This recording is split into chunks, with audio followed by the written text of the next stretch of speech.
তুই আমাকে কেন বিয়ে করলি? বিয়ে মানুষ কেন করে জানিস না, নাকি এটাও শিখিসনি? জানি না, আর জানতেও চাই না। তুই আমাকে বিয়ে করেছিস কেন? হ্যাঁ, আমি তোকে বলেছিলাম আমাকে বিয়ে করতে?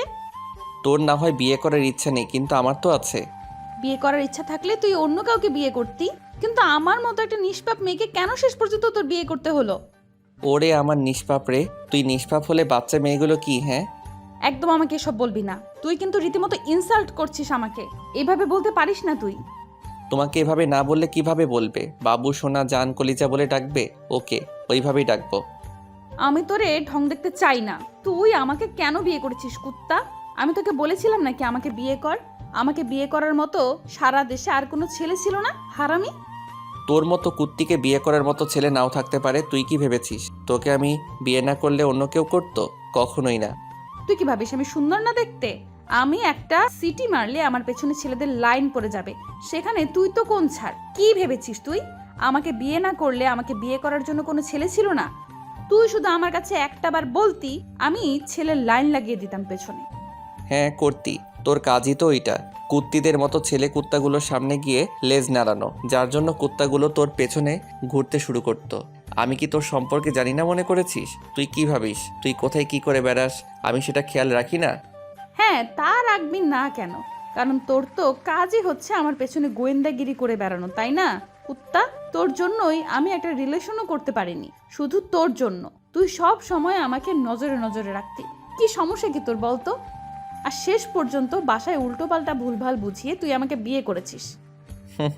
তাহলে বোঝ আমার পাওয়ার কতটা। তুই কি ভেবেছিস অন্য ছেলেগুলোর সাথে লটর পটর করবি আমি সেটা সহ্য করে নেব? কখনোই না। আমি তো জানি তুই তাই করবি, কারণ আমি তোকে হাড়ে হাড়ে চিনি।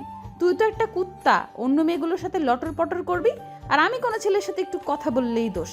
শেষ পর্যন্ত কিনা তুই এরকম একটা কাজ করলি। কি বলেছিস আব্বু আম্মুকে, যার জন্য আজকে আমাদের বিয়েটা দিয়ে দিল? আমি কি বলবো? যা বলার আমার ফ্রেন্ড বলে দিয়েছে। কি বলেছে আল্লাহ? ওই কুত্তাটা আবার কি বলেছে? নিশ্চয়ই ভুলভাল কিছু বুঝিয়ে আমার বাসায়, তাই না?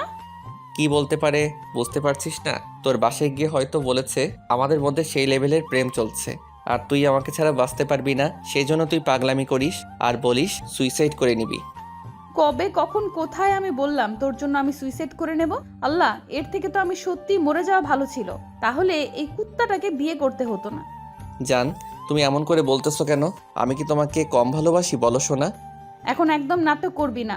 তোর এই নাটকের পেছনে আমি অন্য কোনো রহস্যের গন্ধ পাচ্ছি। জান, তুমি এমন করে বলতেছো কেন? আমি না তোমাকে প্রচন্ড ভালোবাসি। তাহলে তুই আমাকে এমন করে বলতে পারলে কলিজা? হ্যাঁ পারলাম। তোর মতো কুত্তাকে এর থেকে কি করে বলবে? আমারই ভুল হয়েছে, তোর সাথে ফ্রেন্ডশিপ করাটাই আমার জীবনের সবচেয়ে বড় ভুল। না হলে আজকে আমাকে এরকম একটা শাস্তি পেতে হতো না, তোর মতো একটা বাদরকে আমার বিয়ে করতে হতো না।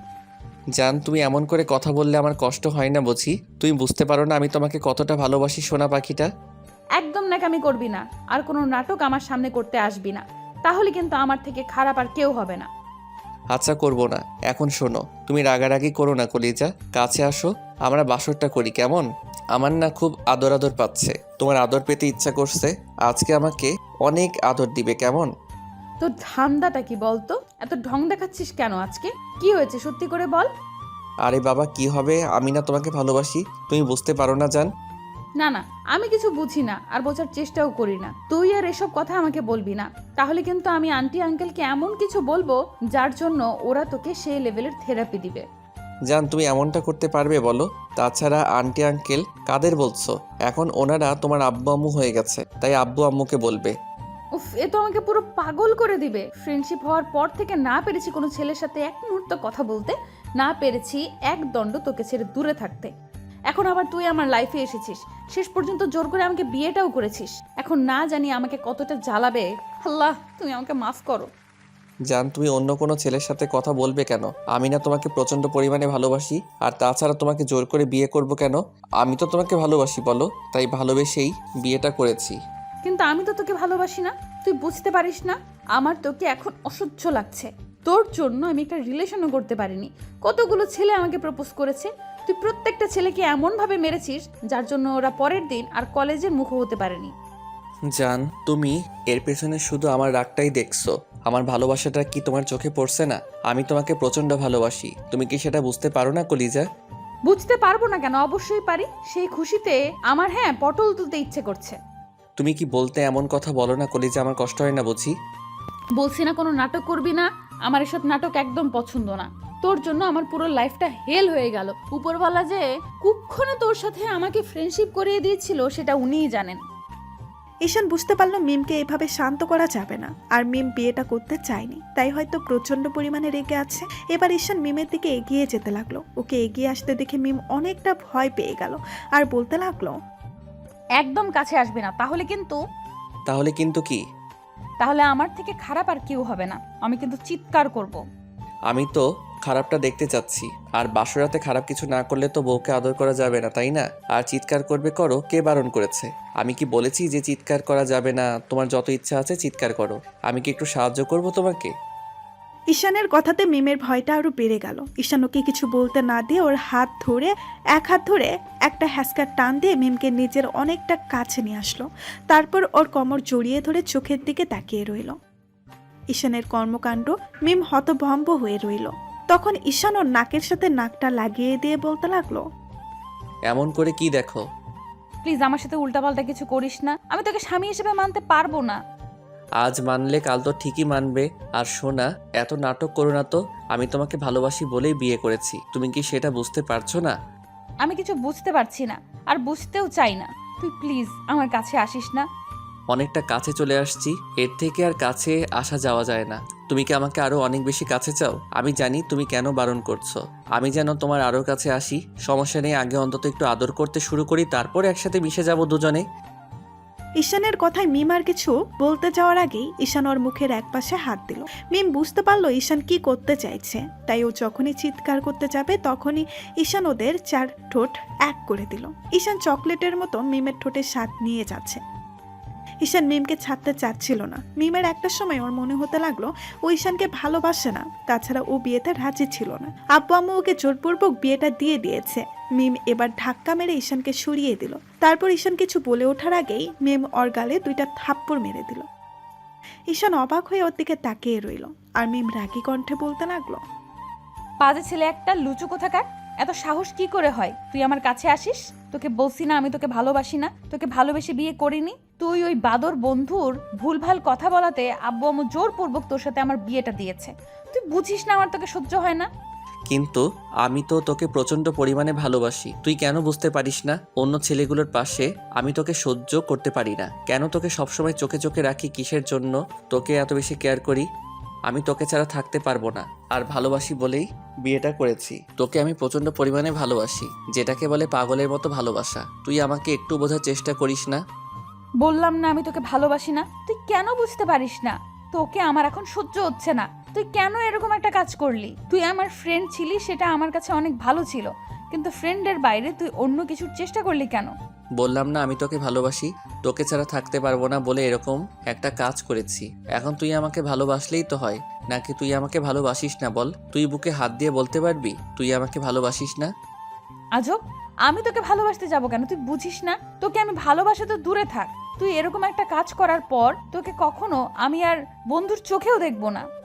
দেখ, আমি কোনো মজা বা কমেডি করছি না, আমি তোকে ভালোবাসি সেটা বলে দিচ্ছি।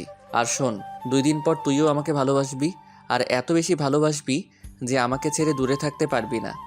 আমি তোকে বলে দিলাম, তুই আমাকে যদি না ভালোবাসিস তাহলে আমি তোকে ছেড়ে অনেক দূরে চলে যাব।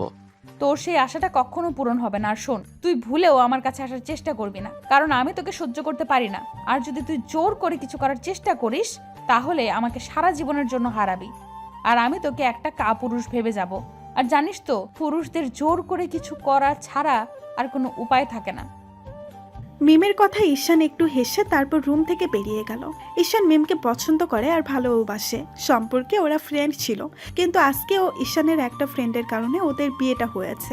ঈশান ওকে ভালোবাসে কিন্তু সেটা বলতে পারছিল না। ঈশান ওকে বোঝানোর চেষ্টা করে কিন্তু মিম সেটা বুঝতে চাইছিল না। তখন ফ্রেন্ডের সাথে বিষয়টা শেয়ার করলে আর ফ্রেন্ড ওকে বলে মিমের বাসায় গিয়ে সব বলতে, যেন ওদের আব্বু আম্মু ওদের বিয়েটা দেয়।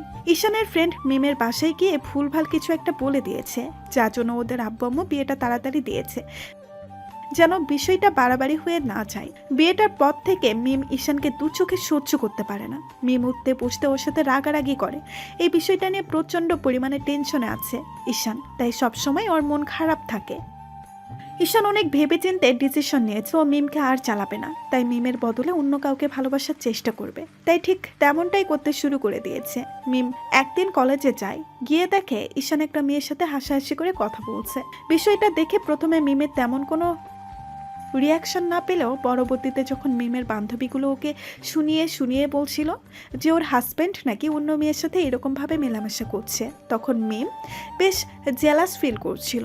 মিম সেদিন বাড়ি গিয়ে ঈশানের সাথে কথা বলার চেষ্টা করলে তখন ঈশান ওকে বলে, দেখ, তোর ইগনোরটা আমি নিতে পারি না। আর তুই তো আমাকে ভালোবাসিস না, ভুল করেছিলাম। তোকে ভালোবেসে আর বিয়ে করার মতো সিদ্ধান্ত নিয়ে তুই চিন্তা করিস না। তুই তো যেখানে আমাকে ভালোবাসিস না, আমার সাথে তো কখনো থাকতেও চাইবি না, আমি সেটা জানি। আজ না হলেও তুই কাল আমার কাছে ডিভোর্স চাইবি। তাই আমি আগে থেকে কাউকে ভালোবাসার চেষ্টা করছি, যেন পরে কষ্ট না পেতে হয়। তুই টেনশন নিস না, আমি আর তোকে ডিস্টার্ব করব না। এভাবে প্রায় একটা মাস কেটে গেল। আর একটা মাসে ঈশান ওই মেয়েটার সাথে প্রত্যেক দিন রাতে কথা বলেছে। মিমের সামনে দিয়ে ওর সাথে হাত ধরে হাঁটাহাঁটি করেছে, তার উপরে পার্কে গিয়েও মেয়েটার সাথে টাইম স্পেন্ড করেছে। এমন কিছু দেখে মিমের প্রচণ্ড পরিমাণে খারাপ লাগছে, তাই ও এখন আর ঈশানের ইগনোরটা নিতে পারছে না। ঈশান আগে যেটুকু মিমের সাথে কথা বলতো এখন সেটুকুও বলে না, যার জন্য মিমের প্রচণ্ড পরিমাণে খারাপ লাগে। ঈশানের এই বিহেভিয়ার মিম সহ্য করতে পারছে না, তাই ও ভাবে ঈশানের সাথে কথা বল। তো সন্ধ্যা হয়ে গেছে, ঈশান বাসায় ফিরে তারপর রুমে আসলে মিম ওর সাথে কথা বলতেই রুমে আসে, দেখে ঈশান হাসাহাসি করে মেয়েটার সাথে কথা বলছে। তখন মিম প্রচণ্ড রেগে যায় আর ঈশানের হাত থেকে ফোনটা কেড়ে নিয়ে আছাড় মেরে ভেঙে ফেলে। তখন ঈশান রেগে গিয়ে ওর গায়ে হাত তুলতে গিয়ে হাতটা নামিয়ে নেয় আর মিম কান্না করে দিয়ে বলতে শুরু করে, থামলে কেন? মারো, মেরে ফেলো আমাকে, তারপরে এমনটা করো না প্লিজ। তুমি বুঝতে পারো না তোমার ইগনোরগুলো আমি নিতে পারি না। তুমি কেন এই মেয়েটার সাথে কথা বলছো? তোমার কথা বলার হলে, প্রেম করার হলে তুমি আমার সাথে করবে। তুমি তো আমাকে ভালোবাসতে, বলো। এত ভালোবাসার পর ওই মেয়েটার সাথে কেন এরকম প্রেমের অভিনয় করো? কারণ তুমি আমাকে ভালোবাসো না, আর আমি চাই না এখন তুমি আমার লাইফে থাকো। তুমি তো নিজেই যেখানে চলে যেতে চেয়েছিলে, সেখানে আমি তোমাকে কি করে আটকে রাখবো? আগে চেয়েছিলাম, কিন্তু এখন আমি শুধু তোমাকে চাই। তুমি বুঝতে পারো না আমি তোমাকে এই ইগনোরটা নিতে পারি না। কষ্ট হয় আমার। রাগের বশে সেদিন বলেছিলাম তোমাকে স্বামী হিসেবে মানি না, কিন্তু এখন তোমার থেকে স্ত্রীর অধিকারটা চাই। প্লিজ আমাকে ভালোবেসে নিজের করে নাও। কিন্তু এখনও সেটা সম্ভব না, কারণ আমি এখন আর তোমাকে ভালোবাসি না, এখন অন্য কারো হয়ে গেছি। আমি বিশ্বাস করি না, তুমি মিথ্যা বলছো। তুমি আমাকে আগে থেকে আরো বেশি ভালোবাসো। তুমি আমাকে কষ্ট দেওয়ার জন্য এমন করছো। প্লিজ কলিজার কষ্ট দিও না, আমি থাকতে পারবো না তোমাকে ছাড়া। এখন বুঝতে পারলে তো প্রিয়, মানুষটা অবহেলা করলে কতটা খারাপ লাগে। আর কখনো আমাকে কষ্ট দিবে বলো? এখন থেকে তোমার মতো করেই তোমাকে ভালোবাসবো। প্লিজ আমাকে কখনো কষ্ট দিও না, থাকতে পারবো না তোমাকে ছাড়া। জানি তো, ওই জন্যই তো আমার পাগলিটাকে এত ভালোবাসি। আমিও অনেক বেশি ভালোবাসি তোমাকে।